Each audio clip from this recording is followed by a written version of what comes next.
Ma'am अदो सिदा लेरे मा तो मैम हजी अखोय लाइबा मार्केट सिना हांगकांग मार्केट कौये बको सी यूट्यूब चैनल दा मयाम ना like comment subscribe Hey, what's up guys? My name is Sunay. You guys are watching upload. I'm from our channel. The other video se hojai dena Dimapur dena para Shambau ka si video se ka jauh tu se adom ma'am yang si ba ma'am asina hojai gi railway station ni ko train am lepido aduga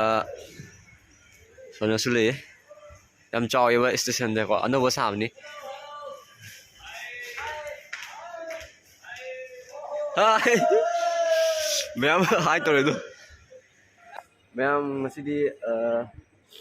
Dimapur ko isi ko Dimapur city da do station da niya lai se train ngai ni ba do station Dimapur station da imana ba le ngoni ba do maga ko isi do gi yang si ko ai to no hai do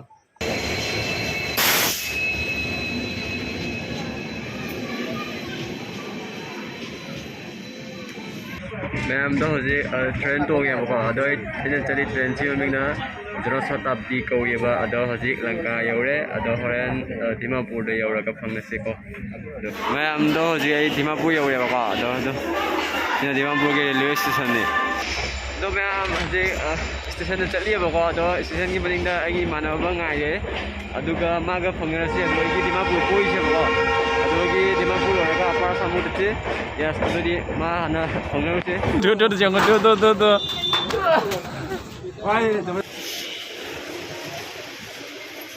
ma'am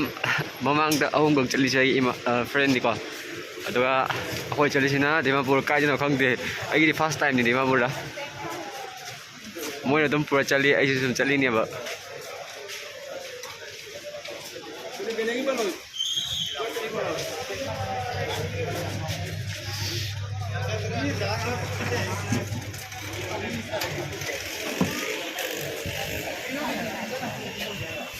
इन्हें सब्जी लगे रो ऐसे है ना भी market ले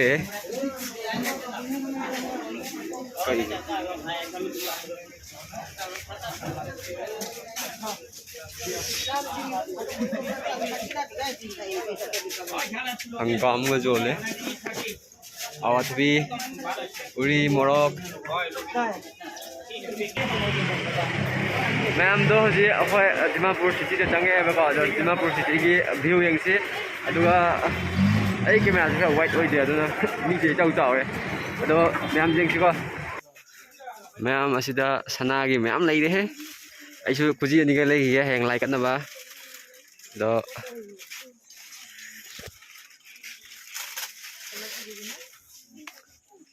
मनसु ma'am लई ma'am असिना सेकेंड हैंड की मार्केट ने बको इंधमदागी जैकेट की कईदगी लोइना फंगी बको सोल ओइरो अदुगैगी नुपागी जैकेट नुपी जैकेट लोइना फंगी बको दो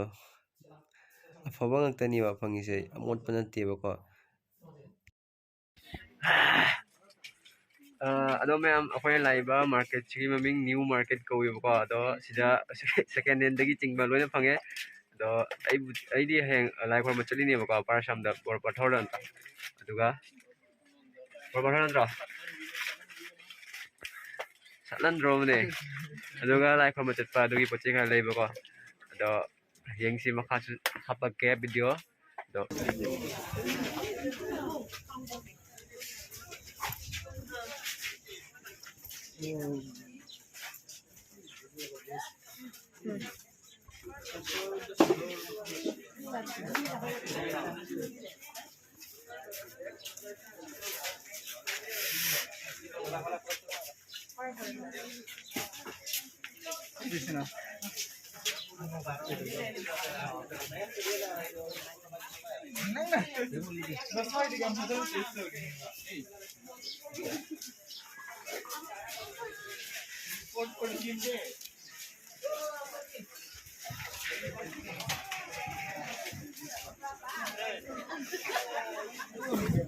मैम अदो हजी की मार्केट में थोंले बको अदो हजी अतोप मार्केट अम चटनी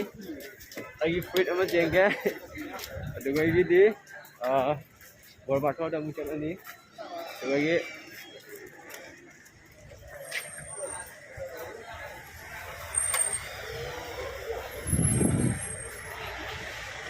ꯑꯗꯨꯒꯤ ꯍꯌꯦꯡ ꯂꯥꯏ ꯈꯣꯏꯔꯝꯕ ꯆꯠꯂꯅꯤ ꯑꯗꯨꯒꯤ ꯍꯪꯆꯤꯠ ꯍꯜꯂꯅꯤ ꯌꯨꯝꯗ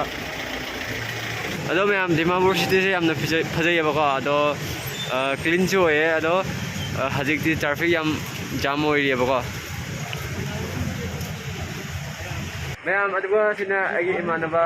ꯕꯣꯔꯕꯥꯊꯣꯔꯒꯤꯅꯦꯕ ꯃꯣꯏꯅ ꯑꯄꯔ ꯑꯁꯥꯝ ꯑꯩꯅ ꯃꯤꯗꯤꯜ ꯑꯣꯐ ꯑꯁꯥꯝ ꯀꯣ ꯑꯗꯣ ꯑꯩꯈꯣꯏ ꯗꯤꯃꯥꯄꯨꯔꯗ ꯐꯪꯅꯩꯕ ꯑꯗꯣ ꯍꯧꯖꯤꯛ ꯃꯣꯏ ꯂꯣꯟꯗꯣ ꯑꯃꯨꯛ ꯆꯠꯂꯅꯤ ꯑꯗꯨꯒ ꯑꯩꯒꯤꯗꯤ ꯀꯣꯏꯔꯅꯤ ꯑꯗꯣ ꯑꯩꯈꯣꯏꯒꯤ ꯚꯥꯏꯒꯤ ꯆꯦꯅꯦꯜꯁꯦ ꯁꯕꯁꯀ꯭ꯔꯥꯏꯕ ꯑꯦꯟ ꯂꯥꯏꯛ ꯁꯤꯌꯔ ꯇꯧꯕꯤꯔꯝꯕ ꯇꯧꯕꯤꯔꯝꯃꯣ ꯑꯗꯣ ꯌꯦꯡꯁꯤ ꯃꯈꯥ ꯇꯥꯕ ꯑꯃꯨꯛ ꯍꯥꯞꯆꯔꯛꯀꯦ ꯑꯗꯣ ꯃꯌꯥꯝ ꯑꯩꯗꯤ ꯂꯝꯕꯤ ꯑꯝꯇ ꯈꯪꯗꯦꯀꯣ ꯃꯣꯏꯅ ꯄꯨꯔꯤꯅꯦꯕ ꯑꯩꯗꯤ ꯐꯥꯔꯁ ꯇꯥꯏꯝꯅꯤ ꯗꯤꯃꯥꯄꯨꯔꯗ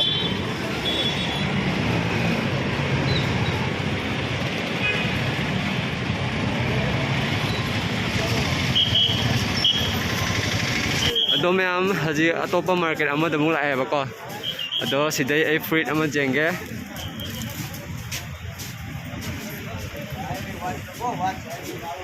ꯑꯗꯣ ꯃꯣꯏꯒꯤ ꯃꯥꯔꯀꯦꯠꯁꯤꯡꯁꯦ ꯄꯨꯔꯥ ꯒꯂꯤꯅꯦꯕꯀꯣ ꯒꯂꯤ ꯆꯪꯉꯒ ꯑꯗꯨꯒ ꯗꯨꯀꯥꯟ ꯃꯆꯥ ꯁꯥꯔꯒ ꯂꯩꯕꯀꯣ ꯈꯜꯂꯣ ꯑꯗꯣ ꯃꯌꯥꯝ ꯑꯩꯈꯣꯏ ꯁꯤꯗ ꯗꯨꯀꯥꯟ ꯑꯃ ꯂꯥꯛꯑꯦꯕꯀꯣ ꯑꯁꯤ ꯗꯨꯀꯥꯟꯁꯦ ꯃꯩꯇꯩꯅꯦꯕ ꯐꯝꯃꯤꯁꯦ ꯑꯗꯣ ꯁꯤꯗꯒꯤ ꯑꯩ ꯐꯨꯔꯤꯠ ꯑꯃ ꯂꯧꯔꯦ ꯑꯗꯨꯒ ꯗꯨꯀꯥꯟ ꯐꯝꯃꯤ ꯃꯤꯁꯤꯒ ꯑꯩ ꯎꯅꯍꯟꯒꯦꯕꯀꯣ ꯃꯥꯒꯤ ꯃꯤꯡ ꯑꯟꯖꯂꯤ ꯀꯧꯏ ꯑꯗꯣ ꯃꯉꯣꯟꯗꯒꯤ ꯑꯩ ꯐꯨꯔꯤꯠ ꯑꯃ ꯂꯧꯋꯦꯕꯀꯣ ꯑꯗꯣ ꯃꯌꯥꯝ ꯑꯗꯣ ꯁꯤꯗ ꯂꯩꯔꯦ ꯑꯃ ꯃꯥꯒꯤ ꯃꯤꯡ ꯑꯟꯖꯂꯤ ꯀꯧꯏꯀꯣ ꯑꯗꯣ ꯍꯥꯏꯌꯣ ꯀꯩꯅꯣꯝꯗꯤ ꯍꯥꯏꯌꯨꯅ ꯀꯩ ꯍꯥꯏꯒꯅꯤ ꯌꯥꯝ ꯅꯨꯡꯉꯥꯏꯔꯦ ꯅꯣꯏ ꯂꯥꯛꯄꯤꯕꯩꯀꯣ ꯑꯩ ꯖꯇ꯭ꯔꯥ ꯇꯧꯔꯕꯅꯤ ꯖꯇ꯭ꯔꯥ ꯑꯣꯏꯕꯤꯔꯦ ꯖꯇ꯭ꯔꯥ ꯇꯧꯕꯤꯔꯕꯅꯤ ꯌꯥꯝ ꯍꯔꯥꯎꯔꯦ ꯑꯩꯈꯣꯏꯅ ꯖꯇ꯭ꯔꯥ ꯂꯣꯏꯔꯦ ꯁꯤꯒ ꯑꯍꯥꯟꯕ ꯑꯗꯣ ꯑꯗꯨꯗꯤ ꯑꯇꯩꯁꯨ ꯌꯣꯟꯕ ꯑꯣꯏꯔꯣ ꯑꯗꯣ ꯋꯦꯜꯀꯝ ꯃꯌꯥꯝ ꯑꯗꯣ ꯗꯨꯀꯥꯟꯁꯦ ꯁꯤ ꯂꯩꯔꯦꯕꯀꯣ ꯑꯁꯤ ꯗꯨꯀꯥꯟꯁꯤꯅꯤ ꯑꯗꯣ ꯁꯤ ꯗꯨꯀꯥꯟꯁꯦ ꯂꯥꯛꯄꯤꯔꯣ ꯗꯤꯃꯥꯄꯨꯔ ꯂꯥꯛꯄ ꯇꯥꯔꯗꯤ ꯍꯣꯡꯀꯣꯡ ꯃꯥꯔꯀꯦꯠꯀꯤ ꯃꯅꯥꯛꯇꯀꯣ ꯍꯥꯖꯤ ꯄꯥꯔꯛ ꯃꯥꯔꯀꯦꯠ ꯍꯥꯏꯁꯦꯀꯣ ꯑꯁꯤꯒ ꯂꯥꯛꯄꯤꯔꯣ ꯃꯤ ꯈꯨꯇꯤꯟꯁꯦ ꯌꯦꯡꯉꯣ ꯁꯤꯗ क्लास थेंगेबो ꯑꯩꯈꯣꯏ ꯑꯣꯖꯥ ꯁꯥꯔ मिस्सी देखो मेरा मिस फेस हो खो ए खरा चा या मी खुतिन चलो रहा सिदा मी ग्री इनेबो गुवाहाटी फेंसी बाजार दे सिने मुहेले सिदा चा बागान ले रे चा सि मना हम तो पांद्रे कोलम हेक्टो खरेबो ꯑꯣ ꯀꯠꯊꯠꯂꯤꯕ ꯃꯣꯏꯁꯦ ꯀꯠꯊꯠꯂꯤꯕꯀꯣ ꯑꯅꯧꯕ ꯆꯣꯡꯉꯛꯅꯕ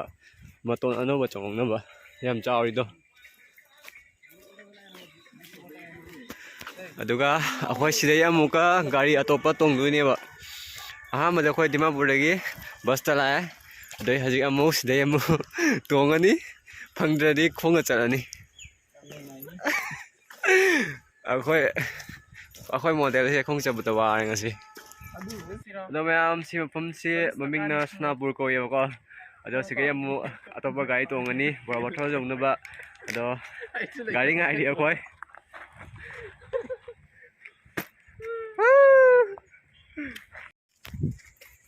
ꯃꯌꯥꯝ ꯍꯧꯖꯤꯛ ꯑꯩꯈꯣꯏ ꯕꯣꯔꯕꯥꯊꯣꯔ ꯌꯧꯔꯦꯕꯀꯣ ꯑꯗꯣ ꯁꯤꯒꯩ ꯑꯃꯨꯛ ꯈꯣꯡꯅ ꯆꯪꯗꯣꯏꯅꯤ ꯃꯇꯦꯛ ꯑꯃ ꯑꯗꯨꯗꯒꯤꯗꯤ ꯌꯧꯔꯅꯤ ꯋꯥꯔꯦ ꯑꯗꯣ ꯚꯤꯗꯤꯑꯣꯁꯦ ꯅꯨꯡꯉꯥꯏꯔꯒꯗꯤ ꯂꯥꯏꯛ ꯇꯧꯕꯤꯔꯝꯃꯣ ꯑꯗꯣ ꯑꯩꯕꯨ ꯅꯨꯡꯁꯤꯕꯤꯔꯒꯗꯤ ꯁꯕꯁꯀ꯭ꯔꯥꯏꯕ ꯇꯧꯁꯟꯕꯤꯔꯝꯃꯣ ꯆꯦꯅꯦꯜ ꯑꯁꯦ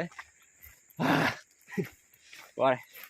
ꯑꯗꯣ ꯃꯊꯪꯒꯤ ꯚꯤꯗꯤꯑꯣꯗ ꯑꯃꯨꯛ ꯐꯪꯅꯔꯁꯤ ꯃꯊꯪꯒꯤ ꯚꯤꯗꯤꯑꯣꯗ ꯑꯩ ꯕꯣꯔꯕꯥꯊꯣꯔꯗ ꯍꯥꯞꯆꯔꯛꯀꯦꯕꯀꯣ ꯑꯗꯣ ꯉꯁꯤ ꯚꯤꯗꯤꯑꯣꯁꯦ ꯁ꯭ꯋꯥꯏꯁꯤꯒ ꯂꯣꯏꯁꯤꯜꯂꯒꯦ ꯕꯥꯏ ꯕꯥꯏ